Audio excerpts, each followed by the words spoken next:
ஹாய்ங்க, அனைவருக்கும் வணக்கம். இப்ப நம்ம என்னங்க பார்க்க போறோம்னா, இந்திய பொருளாதாரம் சுதந்திரத்திற்கு முன்னரும் பின்னரும். இதுல இரண்டாவது பார்ட் பாத்திரலாம். புரியுதுங்களா? ஃபர்ஸ்ட் பார்ட்ல பாயிண்ட் ரொம்ப ரொம்ப கம்மிங்க. புரியுதுங்களா? ஈஸியா முடிச்சிடலாம். செகண்ட் பார்ட்லயே அப்படிதான். நான் உங்களுக்கு ஸ்கூல் புக்ல என்னென்ன பாயிண்ட்ஸ் இருக்கோ அதை அப்படியே எடுத்து நடத்துறதுனால உங்களுக்கு நிறைய இருக்கிற மாதிரி தோணலாம். பாயிண்ட்ஸ் ரொம்ப கம்மி. அதை நீட்டா அழகா அதுல என்ன இருக்கோ அதை நீட்டா படிச்சீங்கன்னா மட்டும் போதும். புரியுதுங்களா? யாரும் பயப்படாதீங்க. லைட் ரிவிஷன் தருவலைங்க. அதுல நீங்க இப்படி தொட்டகுறை விட்டகுறைன்னு சொல்லிட்டு அங்கங்க விட்டுருப்பீங்களா, அது எல்லாம் ரிவிஷன்ல முடிச்சிடலாம். தைரியமா இருங்க. புரியுதுங்களா? நம்ம இப்ப ஒரு எச்சரிக்கை கொடுக்குறோன்னா அதை தப்பா பேசுறாங்க. என்னன்னு இப்ப எதுக்கு நீங்க எச்சரிக்கை கொடுத்துட்டு இருக்கிறீங்க? ஆமாங்க, என்ன பொறுத்தளவுக்கு முதல் நாள்ல இருந்து எச்சரிக்கையோட படிக்கணுங்க. எக்ஸாம் வந்ததுக்கு அப்புறம் கொஸ்டின் பேப்பர் வந்ததுக்கு அப்புறம் அச்சச்சோ கஷ்டமா கேட்டாங்கன்னா யாருக்கு பாதகம்? நம்மளுக்கு தானே. அதுக்கு முதல் நாள்ல இருந்தே எச்சரிக்கையோட படிச்சுட்டு போயிருங்க. புரியுதுங்களா? என்ன பொறுத்தளவுக்கு ஒவ்வொரு நாளும் நீங்க வேஸ்ட் பண்ண கூடாதுங்க. ஒவ்வொரு நாளும் நீங்க உங்களுக்கான நாள், நீங்க அதை உபயோகப்படுத்திக்கணும். மனசு தளரக்கூடாது. ஒவ்வொரு நாளும் நீங்க நம்பிக்கையோட படிக்கணும். பசுமை புரட்சி என்பது வேளாண் துறையில் தொழில்நுட்ப மாற்றத்தை ஏற்படுத்தி ஒரு திருப்பு முனையாக அமைந்தது. 1960க்கு பின்னாடி பாரம்பரிய வேளாண் முறைகள் சிறிது சிறிதாக மாற்றப்பட்டு புதிய தொழில்நுட்ப வேளாண் முறைகள் இந்தியாவில் செயல்படுத்தப்பட்டன. அடுத்து இதற்கு ஆரம்பமாக 1961 7 மாவட்டங்களில் வழிநடத்தும் திட்டம் மூலமாக புதிய தொழில்நுட்பத்தை வேளாண் துறையில் பயன்படுத்தும் முயற்சி எடுக்கப்பட்டது. புரியுதுங்களா? இதற்கு அதாவது ஃபர்ஸ்ட் 1960 இருந்து 61 நல்லா ஞாபகம் வச்சுக்கோங்க. இது ரொம்ப இம்பார்ட்டன்ட்ங்க. நல்லா ஞாபகம் வச்சுக்கோங்க. என்னாச்சுன்னு தெரியலையே. வெயிட். ஓகே, வந்துருச்சு. ஓகேங்க. சரிங்க. ஓகே, 1960 61 7 மாவட்டங்கள்ல வழிநடத்தும் திட்டம் மூலமாக புதிய தொழில்நுட்பத்தை எப்படிங்க வழிநடத்தும் திட்டம் மூலமாக எந்த வருஷங்க சொல்லுங்க, நீங்களே சொல்லுங்க. 1960 61 எத்தனை மாவட்டங்கள்லங்க? 7 மாவட்டங்கள். என்ன திட்டம்? வழிநடத்தும் திட்டம். இதன் மூலமாக தான் புதிய தொழில்நுட்பத்தை வேளாண் துறையில் பயன்படுத்தும் முயற்சி எடுக்கப்பட்டது. சரிங்களா? சூப்பருங்க. அப்புறம் வேற என்ன கொடுத்திருக்காங்க? இது அதிக விளைச்சல் தரும் ரகங்களை உற்பத்தி செய்வதற்கான திட்டம். புரியுதுங்களா? HYVP அப்படின்னா ஹை ஈல்ட் வெரைட்டிஸ் ப்ரோக்ராம் அப்படின்னு ஃபுல் ஃபார்ம். ஓகேங்களா? புதிய வேளாண் யுக்தி பல்வேறு பெயர்களில் அழைக்கப்படுகிறது. என்னென்ன? புதிய வேளாண் தொழில்நுட்பம், விதை உரங்கள் தண்ணீர் தொழில்நுட்பம், அல்லது எளிதாக பசுமை புரட்சி என அழைக்கப்படுகிறது. என்னங்க?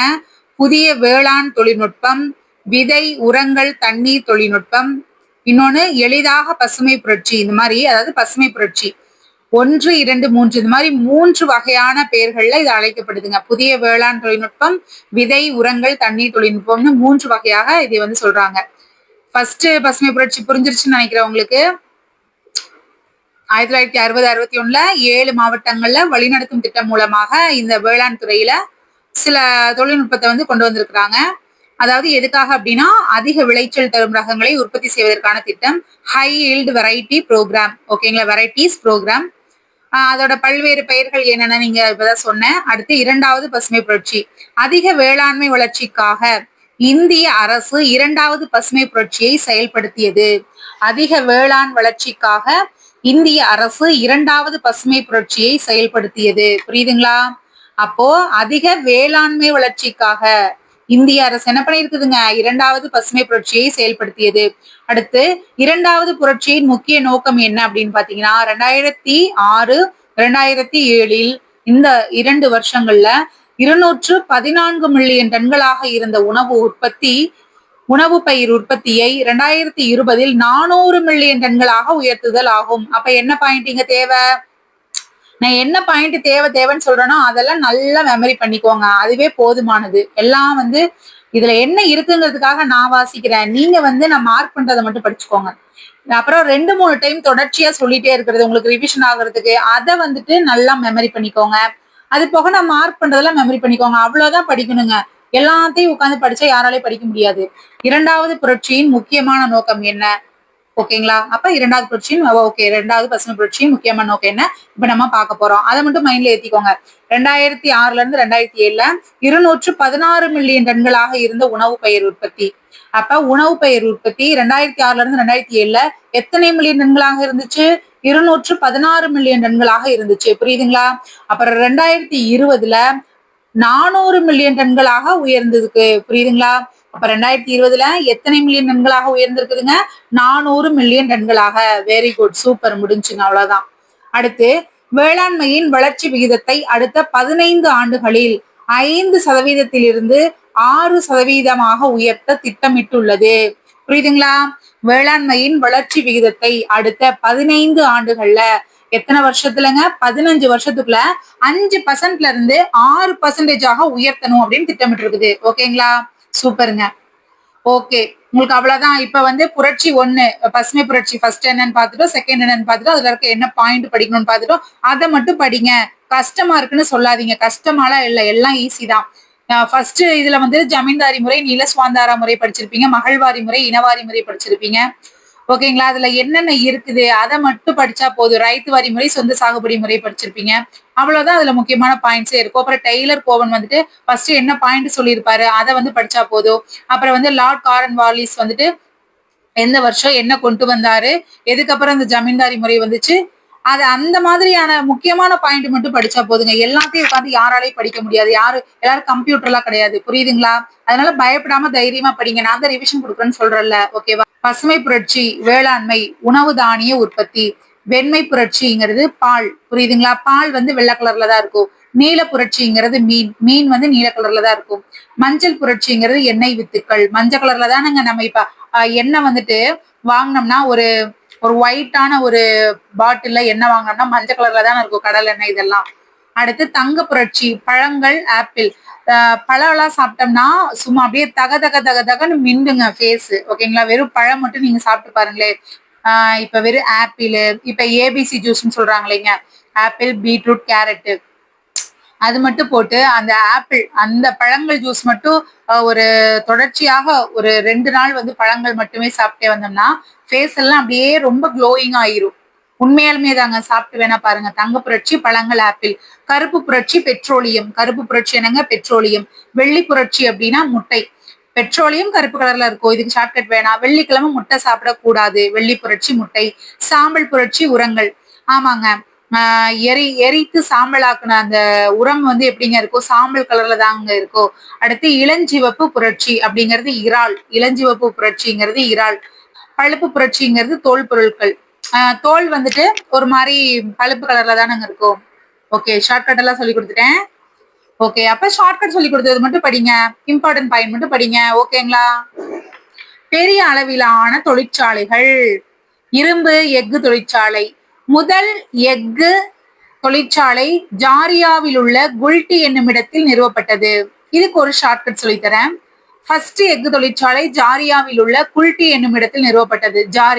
ஜாலியா, அதாவது எனக்கு ஒரு எஃகு கொடுத்தாங்கன்னா முட்டை, இங்க எஃகுங்கிறது வந்து இரும்பு அந்த இதுல வருங்க.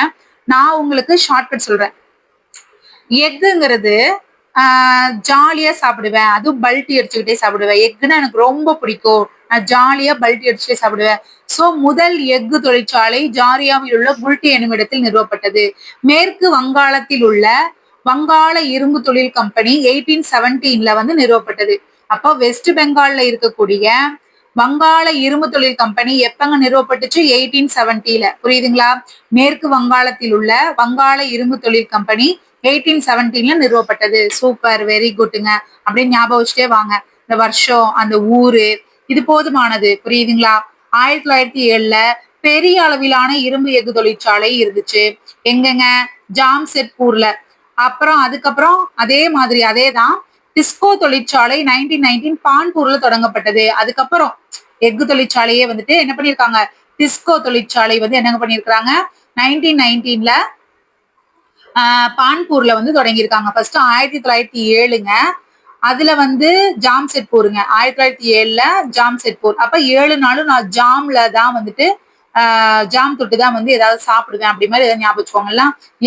எஃகு வந்துட்டு எக் ரோலு ஜாம் தொட்டு சாப்பிடுவேன் 7 டேஸ்மே. 1907. 1919ல வந்துட்டு பான்பூர். புரியுதுங்களா? பான்பூர். அதாவது இப்ப ஒரு 19 வயசு ஆயிடுச்சுனாலே பசங்கள பான் பிராக் போட ஆரம்பிச்சிடாங்க, அது தப்பு தானங்க. அப்ப பான்பூர். சும்மா ஏதோ ஒரு ஷார்ட்கட் ஏதோ ஒண்ணு நம்மளுக்கு ஞாபகம் வரும்னு பார்த்தோமே, அதுக்காக தான்.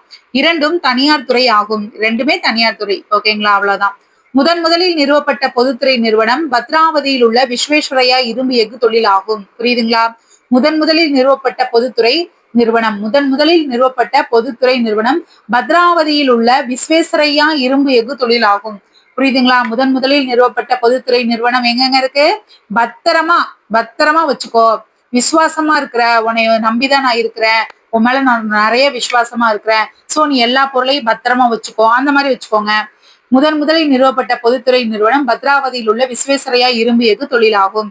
அடுத்து இந்திய எஃகு நிறுவனம் சாய் அப்படிங்கிறது 1974ல நிறுவப்பட்டது மற்றும் எஃகு துறையை மேம்படுத்தும் பொறுப்பும் அதற்கு அளிக்கப்பட்டது. எஃகு துறையை மேம்படுத்தும் பொறுப்பும் அதற்கு அளிக்கப்பட்டது. இந்திய எஃகு நிறுவனம் 1974 புரியுதுங்களா? அப்புறம் எஃகு துறையை மேம்படுத்தும் பொறுப்பும் இதற்கு இருக்குது அப்படின்னு சொல்லப்பட்டிருக்கு. அவ்வளவுதான். இந்த வருஷம் அது என்ன விஷயம் அது மட்டும் போதும். பொதுத்துறையில் எஃகு நிறுவனம். ஓகேங்களா? இடம் எங்க இருக்கு? அதற்காக உதவி பண்ணக்கூடிய நிறுவனம் அரசு எது அப்படின்னு பாத்துடலாங்க. ரூர்கேலா ஒரிசா ஜெர்மனி அரசு. ரூர்கேலா ஒரிசா ஜெர்மனி அரசு. ரூர்கேலா. அப்போ மணி வேணும். ஆமா தானங்க. த்ரிஷான்னு ஞாபகம் வச்சுக்கோங்க. த்ரிஷா ஊருக்கு போகும்போது அவங்க நிறைய மணி வச்சிருப்பாங்க. ஜெர்மனி அரசு நிறைய மணி வச்சிருப்பாங்க. சும்மா ஏதோ ஒண்ணு. ரூர்கேலா ஒரிசா ஜெர்மனி அரசு. பிளாய் மத்திய பிரதேசம் ரஷ்யா. அதாவது ரொம்ப ரஷ்ஷா இருக்கிற இடத்துலதான் இப்ப வந்துட்டு ரொம்ப அது மத்தியில நின்னுகிட்டு, ஓகேங்களா? மத்திய பிரதேசத்துக்கு மத்தியில ஒரு நல்ல கூட்டமா இருக்கு. அந்த இடத்துல கூட்டத்தை நம்ம இங்கிலீஷ்ல என்னங்க சொல்லுவோம்? ரஷ்ஷா இருக்குன்னு சொல்லுவோம் இல்லைங்க. அந்த இடத்துல நின்னுகிட்டு என்ன பண்றாங்கன்னா ரொம்ப பீழாய் விட்டுக்கிட்டே இருப்பாங்க. ஓகேங்களா? ஒரு சிலர் வந்துட்டு ரொம்ப பீழாய் விட்டுட்டே இருப்பாங்க அப்படிங்கிற மாதிரி ஞாபகம் வச்சுக்கோங்க. பிழாய்னு ஏதாவது பொய் என்னமோ மாதிரி சொல்லுவாங்க இல்லைங்க. பிழாய்ங்கிறத நீங்க பீழாய் ஞாபகம் வச்சுக்கோங்க. பிழாய் மத்திய பிரதேசம் ரஷ்யா அரசு. அடுத்து துர்காப்பூர் வெஸ்ட் பெங்கால் இங்கிலாந்து அரசு. துர்கா வந்துட்டு எங்க போயிட்டாங்க? வெஸ்ட் பெங்கால். இதுக்கு ஹெல்ப் பண்ணக்கூடியது இங்கிலாந்து அரசு. சரியா? இதுக்கு வந்து எப்படி வச்சுக்கலாம்னு தெரியலங்க எனக்கு. துர்காப்பூர் வெஸ்ட் பெங்கால் இங்கிலாந்து. இது யாருக்காவது ஷார்ட்கட் தெரிஞ்சா சொல்லுங்க. பொஹாரோ ஜார்க்கண்ட் ரஷ்யா. ஓகே, இதுக்கு எப்படின்னா பொஹாரோவை நான் போராரோ, அச்சுச்சோ என் ஜாரை கொண்டு போராரோ.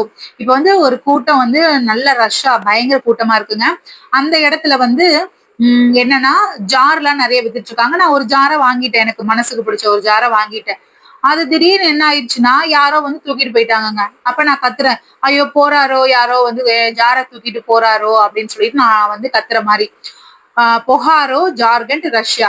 அடுத்து பர்ன்பூர் வெஸ்ட் பெங்கால் தனி துறையிலிருந்து, சரிங்களா, பெறப்பட்டது. தனியார் துறையிலிருந்து பெறப்பட்டது. புரியுதுங்களா? பர்ன்பூர் வெஸ்ட் பெங்கால் பர்ன்பூர். ஓகே. அடுத்து விசாகப்பட்டினம் ஆந்திரா.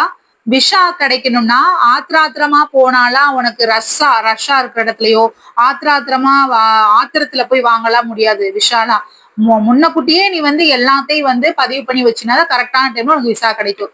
இந்த மாதிரி ஞாபகம் வச்சுக்கோங்க. பர்ன்பூர் வெஸ்ட் பெங்கால் தனியார் துறையிடமிருந்து 1976ல பெறப்பட்டது. பர்ன்பூர் வெஸ்ட் பெங்கால் தனியார் துறையிடமிருந்து 1976ல் பெறப்பட்டது. அடுத்து சேலம் தமிழ்நாடு. இந்திய அரசு வெளிநாட்டு உதவி இல்லை. சேலம் தமிழ்நாடு இந்திய அரசு வெளிநாட்டு உதவி இல்லை. புரியுதுங்களா? இந்திய அரசாலதான் எல்லாமே வந்து நம்ம தமிழ்நாட்டுக்கு பண்றாங்க. வெளிநாட்டுல இருந்து எந்த ஹெல்ப் வாங்கல அப்படிங்கக்கூடிய அர்த்தம். விஜய்நகர் கர்நாடகா. புரியுதுங்களா? இது வந்து இந்திய அரசு தான் ஹெல்ப் பண்றாங்க. விஜயநகர் கர்நாடகா இந்திய அரசு. பத்ராவதி கர்நாடகா நாட்டுடைமையாக்கப்பட்ட விஸ்வேஸ்வரையா இரும்பு எஃகு நிறுவனம் மத்திய மாநில அரசுக்கு சொந்தம். நாட்டுடைமையாக்கப்பட்ட விஸ்வேஸ்வரையா இரும்பு எஃகு நிறுவனம் மத்திய மாநில அரசுக்கு சொந்தம். அது பத்ராவதி கர்நாடகா. ஓகேங்களா? மேற்கூறப்பட்ட அனைத்து சாயிலால் நிர்வகிக்கப்படுது. எல்லாமே சாயிலால தான் நிர்வகிக்கப்படுதுன்னு சொல்லியிருக்காங்க.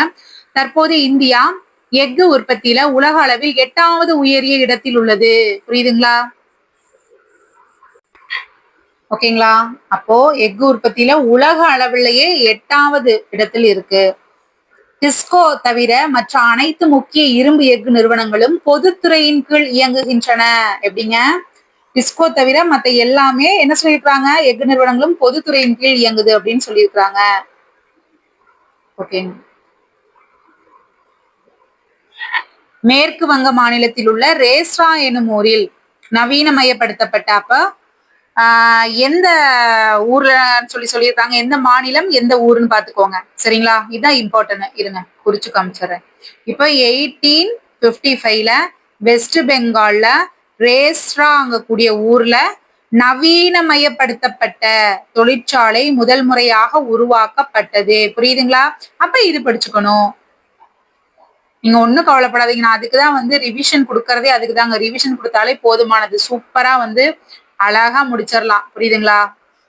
நாளையில இருந்து தானங்க, இன்னைக்கு நீங்க படிங்க. நாளையில இருந்து நான் உங்களுக்கு ரிவிஷன் பண்ணி தரேன். 1855ல வெஸ்ட் பெங்கால்ல அது ஒரு ஸ்டேட்டுங்க. அங்க ரேஸ்ராங்கிற ஊருங்க. அங்க நவீனமயப்படுத்தப்பட்ட தொழிற்சாலை ஃபர்ஸ்ட் உருவாக்கப்பட்டிருக்கு. ஓகேங்களா? ஓகே. அடுத்து, இந்தியாவின் சணல் தொழில் பாரம்பரியமாக ஏற்றுமதி செய்து வருகிறது. இந்தியாவின் சணல் தொழில் பாரம்பரியமாக ஏற்றுமதி செய்து வருதுன்னு சொல்றாங்க. உலக அளவுல இந்தியா கச்சா சணல் உற்பத்தியில் எப்படிங்க, உலக அளவில் நல்லா கவனிச்சுக்கணும். உலக அளவுல இந்தியா கச்சா சணல் உற்பத்தியிலும் சணல் பொருட்கள் தயாரிப்பிலும் முதலிடத்திலும் சணல் பொருட்கள் ஏற்றுமதியில் 2ஆம் இடத்திலும் உள்ளது. உலக அளவில் இந்தியா கச்சா சணல் உற்பத்தியிலும் சணல் பொருட்கள் தயாரிப்பிலும், சணல் உற்பத்தி சணல் பொருட்கள் தயாரிப்பு இது ரெண்டுலயுமே என்னங்க ஃபர்ஸ்ட் பிளேஸுங்க. இது இம்பார்ட்டன்ட் பாத்துக்கோங்க. சணல் பொருட்கள் ஏற்றுமதியில் செகண்ட் பிளேஸ் என்னங்க, கச்சா சணல் உற்பத்தியிலையும் சணல் பொருள் தயாரிப்புலையும் ஃபர்ஸ்ட் பிளேஸுங்க. சணல் பொருட்கள் ஏற்றுமதியில் 2வது பிளேஸ். ஓகேங்களா? பருத்தியும் நெசவு தொழிலும். இந்தியாவில் நெசவு தொழில் மிக பழமையானதாகும். அது நம்மளுக்கு தெரியும் இல்லைங்களா? அதிக தொழிலாளர்களையும் கொண்ட துறையாகும். சரிங்களா? அப்போ நெசவு தொழில தான் அதிக தொழிலாளர்கள் இருக்காங்க. மொத்த உள்நாட்டு உற்பத்தியில் 4%, அப்புறம் மதிப்பு கூட்டப்பட்ட உற்பத்தியில் 20%, ஏற்றுமதி வருவாயில் 1/3 இத்துறையின் மூலம் கிடைக்கிறது. மொத்த உள்நாட்டு உற்பத்தியில் 4%, மதிப்பு கூட்டப்பட்ட உற்பத்தியில் 20%, ஏற்றுமதி வருவாயில் 1/3. புரியுதுங்களா? 1/3 இந்த துறையிலிருந்து கிடைக்கிறது. இந்த நம்பர்ஸ், அந்த நேம், அந்த ஊரு, யார் பண்ணுனா, யார் அதை கொண்டு வந்தா, கொண்டு வரதுக்கு காரணமா இருந்தது யாரு, இந்த மாதிரியான கேள்விகள் தான் கேட்பாங்க. சும்மா வளவளன்னுலாம் கேட்க மாட்டாங்க. புரியுதுங்களா? அடுத்து 1854ல மும்பையில் KGN டேபேர் என்பவரால் மும்பையின் நூற்பு மற்றும் நெசவு கம்பெனி உருவாக்கப்பட்டிருக்கு. Mumbai spinning and weaving co. புரியுதுங்களா? என்னது 1854ல மும்பையில KGN டேபேர் என்பவரால் மும்பையின் நூற்பு மற்றும் நெசவு கம்பெனி உருவாக்கப்பட்டது. 1854ல மும்பையில KGN டேபர் இவரால மும்பையின் நூற்பு மற்றும் நெசவு கம்பெனி உருவாக்கப்பட்டிருக்குதுங்க. ஓகேங்களா? அப்ப இதை படிச்சுக்கணும். சர்க்கரை தொழில். இந்தியாவின் வேளாண் சார்பு தொழில்களில் பருத்தி தொழிலுக்கு அடுத்தபடியாக சர்க்கரை தொழில் உள்ளது. இந்தியாவில் வேளாண் சார்பு தொழில்களில் பருத்தி தொழிலுக்கு அடுத்தபடியாக சர்க்கரை தொழில் உள்ளது. சரிங்களா? உலக அளவில் இந்தியா பெரிய அளவிலான சர்க்கரை உற்பத்தியாளராகவும், எப்படிங்க, உலக அளவிலேயே இந்தியா என்ன சொல்றாங்க, பெரிய அளவிலான சர்க்கரை உற்பத்தியாளராகவும் பெரிய அளவிலான நுகர்வோராகவும் இருக்கிறது. வேர்ல்டுலயே பாத்துக்கோங்க. அடுத்து, சர்க்கரை உற்பத்தியில் இந்திய அளவில் 1/3 அளவை மகாராஷ்டிரா மாநிலம் மட்டுமே உற்பத்தி செய்து. பாத்துக்கோங்க, 1/3. சூப்பர் இல்லைங்க இது? எப்படிங்க 1/3 சர்க்கரை உற்பத்தியில் இந்திய அளவில் 1/3 அளவை எதுங்க கொடுக்குது? மகாராஷ்டிரா மாநிலம் மட்டுமே தருது. நெக்ஸ்ட் உத்தரப்பிரதேசம். அப்போ 1/3 சர்க்கரை உற்பத்தி எதுங்க? இது இந்தியா லெவல்ல மட்டும்தாங்க. மகாராஷ்டிரா, 2வது இடம் உத்தரப்பிரதேசம். அடுத்து, உரத்தொழில். இந்தியாவில் நைட்ரஜனை பயன்படுத்தி தயாரிக்கும் உரத்தொழிலானது உலகின் 3வது பெரிய தொழிலாகும். இந்தியாவில் நைட்ரஜனை பயன்படுத்தி தயாரிக்கும் உரத்தொழிலானது உலகின் 3வது பெரிய தொழிலாகும். புரியுதுங்களா? அப்ப இது ரொம்ப இம்பார்ட்டன்ட்ங்க. என்ன இது யூஸ் பண்றாங்க? Gas nitrogen. இதுதான் என்னது, உலகின் 3வது பெரிய தொழில் எதுங்க? உரத்தொழில். உலகின் 3வது பெரிய தொழில். 3வது பெரிய தொழில் எதுங்க? உரத்தொழில். அது நைட்ரஜனை யூஸ் பண்ணி பண்றாங்க. இந்த ஹிண்ட் மாதிரி கொடுத்துருங்க பாருங்க, இந்த பாயிண்ட்ஸ் மட்டும் போதுமானது. காகித தொழில் 1812ல வங்காளத்தில் உள்ள செராம்பூர் ஊரில் இயந்திரத்தால் செயல்படும் காகித ஆலை உருவாக்கப்பட்டது. இயந்திரத்தால் செயல்படும் காகித ஆலை உருவாக்கப்பட்டது 1812ல, அதாவது 1818ல வங்காளத்தில் உள்ள செராம்பூர். இது எல்லாமே இப்ப நீங்க எப்படி எழுதுறீங்கன்னா 1812 வங்காளம் செராம்பூர், ஓகேங்களா? 1812ன்னு எழுதுறீங்க. அப்புறம் ஒரு ஹேஷ் இப்படி போட்டுட்டுங்க, டேஷ் போட்டு இந்த இடத்துல வந்துட்டு வங்காளம் எழுதுறீங்க, அப்புறம் டேஷ் போட்டு செராம்பூர் எழுதிக்கிறீங்க. அவ்வளவுதான். எழுதிட்டு இயந்திரத்தினால் செயல்படும் காகித ஆலை உருவாக்கப்பட்டதா? அப்போ இயந்திரத்தால ஃபர்ஸ்ட் காகித ஆலை எங்க உருவாக்கப்பட்டது? அப்ப அந்த இடத்துல என்ன பண்றீங்க, இயந்திரம் அது இதெல்லாம் எழுதக்கூடாதுங்க, காகித ஆலை அதை மட்டும் எழுதிக்கோங்க. புரியுதுங்களா? ஓகே. உலகில் உள்ள காகித தொழிற்சாலைகளின் பட்டியல இந்தியா எத்தனாவது பிளேஸுங்க? 15வது பிளேஸ். உலகில் உள்ள காகித தொழிற்சாலைகளின் பட்டியல இந்தியா 15. புரியுதுங்களா? இது இம்பார்ட்டன்ட். நான் மார்க் பண்ணியே விட்டுறேன், திரும்ப திரும்ப நீங்க கேட்பீங்க, அதுக்காக தான். என்னங்க 15வது, நல்லா கவனிச்சுக்கோங்க, 15வது. இது மட்டும் போதுமானது. அடுத்து பட்டு தொழில், இதுல என்ன வேணுமோ அதை மட்டும் சொல்றேன். இயற்கையான பட்டு தயாரிப்பில் இந்தியா 2ஆம் இடத்தில் உள்ளது. சீனா ஃபர்ஸ்ட் பிளேஸ். அப்ப இது வந்து ஸ்கூல் புக் படி. ஆனா நம்ம படிக்கும் போது என்னங்க பண்ணணும், கரண்ட் அஃபேர்ஸ் வரும்போது நான் சொல்றேன். இப்பவே கரண்ட் அஃபேர்ஸையும் உள்ள படிச்சிட்டீங்கன்னா ரொம்ப உங்களுக்கு ரொம்ப கஷ்டமா இருக்க மாதிரி இருக்கும். நம்மளுக்கு நோட்டிபிகேஷனா விட்டுட்டுங்க, அப்ப இதுக்கு என்னென்ன தேவையோ அதுக்கு உண்டான கரண்ட் அஃபேர்ஸ் நம்ம படிச்சுக்கலாம், சரிங்களா? இல்லைன்னா யாராவது கம்பைலேஷன் பண்ணி போடுவாங்க, நம்மளுக்கு தேர்வு பெட்டகம் இருக்கு, அதுல இருந்து யூஸ் பண்ணிக்கலாம். புரியுதுங்களா? ஓகே. இயற்கையான பட்டு தயாரிப்பில் இந்தியா 2ஆம் இடத்தில் உள்ளது. சீனா ஃபர்ஸ்ட் பிளேஸ்ல உள்ளது. புரியுதுங்களா? தற்போது உலக அளவில் 16% உற்பத்தியை இந்தியா கொண்டுள்ளது. எதுங்க? பட்டு உற்பத்தியில 16% இந்தியா மட்டுமே. இதெல்லாம் இம்பார்ட்டன்ட், இதெல்லாம் படிச்சுதான் ஆகணும். டேட்டாஸ் மட்டும் படிங்க. இந்தியா மட்டுமே கீழ்கண்ட வணிக அடிப்படையிலான 5 வகையான பட்டு துணிகளை உற்பத்தி செய்து. என்னென்னு பாக்கலாமா? பாத்துக்கோங்க, இதெல்லாம் நல்லா இம்பார்ட்டன்ட், பாத்துக்கோங்க. மல்பெரி பட்டு, வெப்பமண்டல டசர் பட்டு, ஓக் டசர், பட்டு எரி, முகா பட்டு. என்னங்க? மல்பெரி பட்டு, வெப்பமண்டல டசர் பட்டு, ஓக் டசர், பட்டு எரி, முகா பட்டு. அடுத்துங்க பெட்ரோலியம் மற்றும் இயற்கை எரிவாயு. பெட்ரோலியம் மற்றும் இயற்கை எரிவாயு அசாம் மாநிலத்தில் உள்ள டிக்பாய், சரிங்களா? அசாம் மாநிலத்தில் உள்ள டிக்பாய் என்னும் ஊரில், அசாம்ங்கிறது ஒரு ஸ்டேட்டுங்க, அங்க டிக்பாய்ங்கிற ஊர்ல, மார்க் பண்றது மட்டும் படிங்க. அசாம் இது ஸ்டேட்டு, அங்க டிக்பாய். எழுதும்போது என்ன பண்ணணும், அசாம் எழுதுறீங்க, ஹேஷ் இப்படி போட்டுக்கிறீங்க, டிக்பாய் எழுதிக்கிறீங்க. அப்புறம் அதுக்கு பக்கத்துல மறுபடியும் ஒரு கோடு போட்டு 1889 இப்படின்னு எழுதிக்கிறீங்க. அவ்வளவுதான். இப்படிதான் நோட்ஸ் எடுக்கணும். முதல் முறையாக எண்ணெய் கிணறு தோண்டப்பட்டது. ஃபர்ஸ்ட் எண்ணெய் கிணறு தோண்டப்பட்டிருக்குது. புரியுதுங்களா? அடுத்து தற்போது நாட்டின் பல்வேறு பகுதிகளில் எண்ணெய் இருப்பிடங்கள் அடையாளம் காணப்பட்டு எண்ணெயை வெளியில் எடுப்பதற்கான பணிகள் நடந்து வருகின்றது. இத்தகைய எண்ணெய் மற்றும் எரிவாயு வளங்களை எடுப்பதற்காக உத்தரகாண்ட் மாநிலத்தில் உள்ள டெஹ்ராடூன் அப்படிங்கிற நகர்ல மார்க் பண்ணி காமிச்சுட்டா, அதாவது எண்ணெய் எரிவாயு வளங்களை எடுப்பதற்காக, எண்ணெய் எரிவாயு வளங்களை எடுப்பதற்காக உத்தரகாண்ட் மாநிலத்தில் உள்ள டெஹ்ராடூன் அப்படிங்கிற நகர்ல 1956ல எண்ணெய் மற்றும் எரிவாயு கழகம் ONGC உருவாக்கப்பட்டது. எண்ணெய் மற்றும் எரிவாயு கழகம், ஓகேங்களா? 1956ல. சூப்பருங்க. டெஹ்ராடூன்ல எங்கெங்க? உத்தரகாண்ட். அப்ப என்ன தேவை இதுல? எண்ணெய் மற்றும் எரிவாயு வளங்களை எடுப்பதற்காக எந்த மாநிலத்துல வந்துட்டு இருக்குது அப்படின்னு கேக்குறாங்க. உத்தரகாண்ட் மாநிலம், ஒரு குட்டி டேஷ், டெஹ்ராடூன் போட்டு 1956 எழுதிக்கிறீங்க. என்னென்ன கழகம் உருவாக்கி இருக்காங்க? எந்த கழகம்? ONGC, அதாங்க எண்ணெய் மற்றும் எரிவாயு கழகம். புரியுதுங்களா? சூப்பர். சிறிய அளவிலான தொழிற்சாலைகள். மொத்த புத்தாக்கங்களில் 60 முதல் 70% சிறு தொழில்கள் மூலமாக கிடைத்தவையே. என்னங்க? 60 to 70% சிறு தொழில்கள் மூலமாக கிடைத்தவை. ஓகே. சிறு குறு மற்றும் நடுத்தர, எவ்வளவு டைம் ஆச்சு? ஓகே. சிறு குறு மற்றும் நடுத்தர நிறுவனங்கள் MSMEs, உற்பத்தி நிறுவனங்கள், குறு உற்பத்தி நிறுவனங்கள். அதாவது தொழிற்சாலை மற்றும் உபகரணங்களுக்கான முதலீடு எவ்வளவு லட்சம் இருக்கணுங்க? 25 லட்சம். 25 லட்சத்திற்கு மிகாமல் இருக்க வேண்டும். அப்போ குறு உற்பத்தி நிறுவனங்கள், தொழிற்சாலை மற்றும் உபகரணங்களுக்கான முதலீடு ரூபாய் எவ்வளவு இருக்கணுங்க? 25 லட்சத்துக்கும் மிகாமல் இருக்கணும். அடுத்து சிறு உற்பத்தி நிறுவனங்கள், தொழிற்சாலை மற்றும் உபகரணங்களுக்கான முதலீடு ரூபாய் 25 லட்சத்திற்கு அதிகமாகவும், தொழிற்சாலை மற்றும் உபகரணங்களுக்கான முதலீடு ரூபாய் 25 லட்சத்திற்கு அதிகமாகவும் 5 கோடிக்கு மிகாமலும்.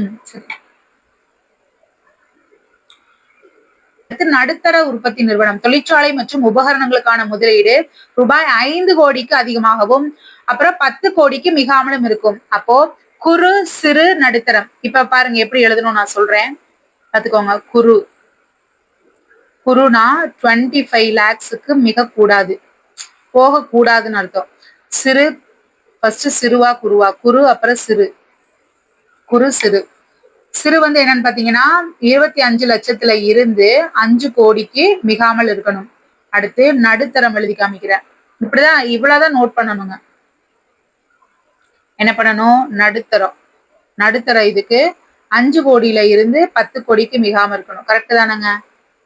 10 கோடிக்கு மிகாமல் இருக்க வேண்டும். அடுத்து சேவை நிறுவனங்கள், குறு சேவை நிறுவனங்கள் உபகரணங்களுக்கான முதலீடு ரூபாய் 10 லட்சத்திற்கு மிகாமல் இருக்க வேண்டும். புரியுதுங்களா? அப்போ இது வந்து வேறங்க. இது வந்து உற்பத்தி நிறுவனம்ங்க. இது வந்து சேவை நிறுவனங்கள். இதுக்கு எவ்வளவு சொல்லியிருக்கிறாங்க? இதுல என்ன நீங்க நோட் பண்ணும்? குறு சேவை நிறுவனம். குறு சேவை நிறுவனம் மட்டும் போடுங்க போதும். குறு சேவை நிறுவனம்னு போட்டுட்டு அதோட முதலீடு 10 லட்சத்திற்கு மிகாமல் இருக்கணும். புரியுதுங்களா? அடுத்து சிறு சேவை நிறுவனங்கள் 10 lakh பாத்துட்டாங்களா? அடுத்து 10 லட்சத்தை விட அதிகமாகவும் 2 கோடிக்கு மிகாம. ஃபர்ஸ்ட் 10 lakh எழுதிக்கிறீங்க, அப்புறம் 10 lakh to 2 கோடி. புரியுதுங்களா? இவ்வளவுதான் நம்ம வந்து படிக்கணும். அடுத்து நடுத்தர சேவை நிறுவனங்கள்னா 2 கோடியில இருந்து 5 கோடிக்கு மிகாமல் இருக்கணும். 2 கோடியில என்னமோ அமுத்தி விட்டனே. ஓகேங்க. 2 கோடியில இருந்து எவ்வளவுங்க? 5 கோடிக்கு மிகாமல். அப்போ 10 லட்சத்துல ஃபர்ஸ்ட் 10 லட்சங்க சேவை நிறுவனம் இதுக்கு. குறு சிறு, குறுக்கு வந்து 10 லட்சம், சிறுக்கு வந்துட்டு 10 lakhs to 2 கோடி, அப்புறம் வந்து 2 கோடியில இருந்து 5 கோடி. புரியுதுங்களா? அவ்வளவுதாங்க. ஓகே, இதுக்கு 1/2 an hour ஆயிடுச்சு. நீங்க இதுக்கு மேல படிக்கிற அளவுக்கு உங்களுக்கு இது பண்ண மாட்டீங்கன்னு நினைக்கிறேன். ஓகே, நெக்ஸ்ட் வீடியோல நான் மீதியெல்லாம் போடுறேன், பாத்துக்கோங்க. நான் என்ன சொல்லிருக்கணும் அதை மட்டும் படிங்க. எல்லாத்தையும் உட்காந்து யாராலையும் படிக்க முடியாது. நீங்க புரிஞ்சுக்கணுங்கிறதுக்காக எல்லா பாயிண்ட்டையும் சொல்லிட்டு இருக்கேன். என்ன குறிச்சு கொடுக்குறனோ, என்ன ரிப்பீட் பண்ணி சொல்றனோ அது மட்டும் போதுமானது. சரிங்களா? நல்லா படிங்க. All the best. நம்ம நெக்ஸ்ட் இது பார்க்கலாம். புரியுதுங்களா?